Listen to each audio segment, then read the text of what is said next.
তবে 8 সেমি একটা টানলাম, 8 সেমি টানলাম। এবার তার ঠিক তলায় একটা আমরা পিকিউ আর একটা বিদ্যুৎচাপ নেব। পিকিউ আর এটার মাপ হবে 30 ডিগ্রি। 30 ডিগ্রি হচ্ছে এখানে, এই যে তাহলে এখানটা টেনে দেবো, এখানে টেনে দেবো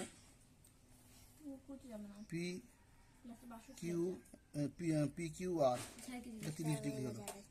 ছেড়ে দেবো। আর একটা আমরা নেবো হচ্ছে 75 ডিগ্রি রাখবো, এরকম একটা মাপ দেবো, ওটা হবে আর কিউ। এবার এখান থেকে এটা হচ্ছে 75 ডিগ্রি, 70 75, এখানটায় এরকম করে নিয়ে একটা বিদ্যুৎ চাপ নেব। এটা হলো 75 ডিগ্রি, এটার নাম হলো পি আর কিউ।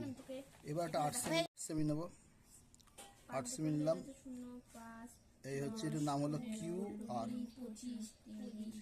এই 8 সেমি মাপ করে এখানে একটা কেটে নেব 8।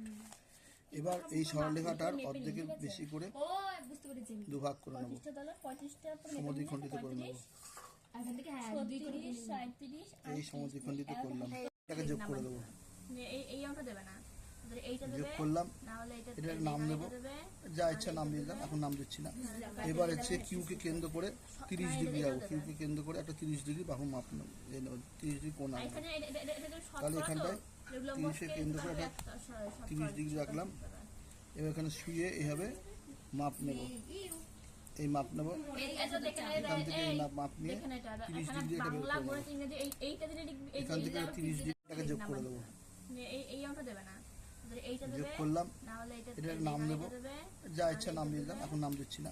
এবার হচ্ছে কিউকে কেন্দ্র করে 30 ডিগ্রি যাবো, কিউকে কেন্দ্র করে একটা 30 ডিগ্রি বাহু মাপ নেব, 30 ডিগ্রি কোণ আনবো।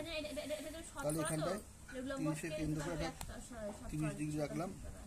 এবার এখানে শুয়ে এইভাবে মাপ নেব, এই মাপ নেব, এখান থেকে এই মাপ নিয়ে 30 ডিগ্রি এটা বের করে নেব।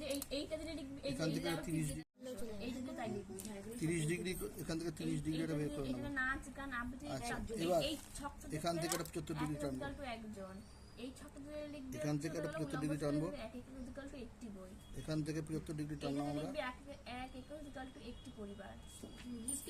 এই 75 ডিগ্রি টানছি। এখান থেকে সমান করে একটা বৃত্ত চাপ নিয়ে নেবো, এখান থেকে শুয়ে আমরা একটা বৃত্ত চাপ নেবো, নিয়ে এখান থেকে যোগ করে দেবো। এটা হলো পি 75 ডিগ্রি, এটা 30 ডিগ্রি, পি কিউ আর হলো, এটা একটা পয়েন্ট নাম দিলাম। এবার এখান থেকে একটা 60 ডিগ্রি টেনে নেবো, 60 ডিগ্রি টানবো, 60 টেনে এখান থেকে এই 60 টানলাম। এই এবার এইখান থেকে দেখিস 60 বের করে নিলাম। এটা এখান থেকে একটা কাল্পনিক দাগ টানবো, দেখিস তো, কাল্পনিক দাগ টেনে এখান থেকে এই মাপটা নেব। এবার এই মাপ নিয়ে এখানে একটা বৃত্তচাপ নেব, এখান থেকে একটা বৃত্তচাপ নেব, নিয়ে সরলরেখাটাকে যোগ করে দেবো।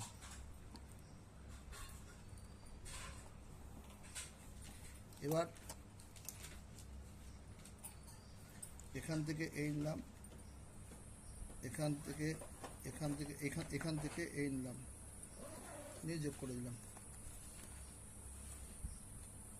ব্যাস, এটা হয়ে গেলে নাম দিয়ে দিবি, হয়ে যাবে।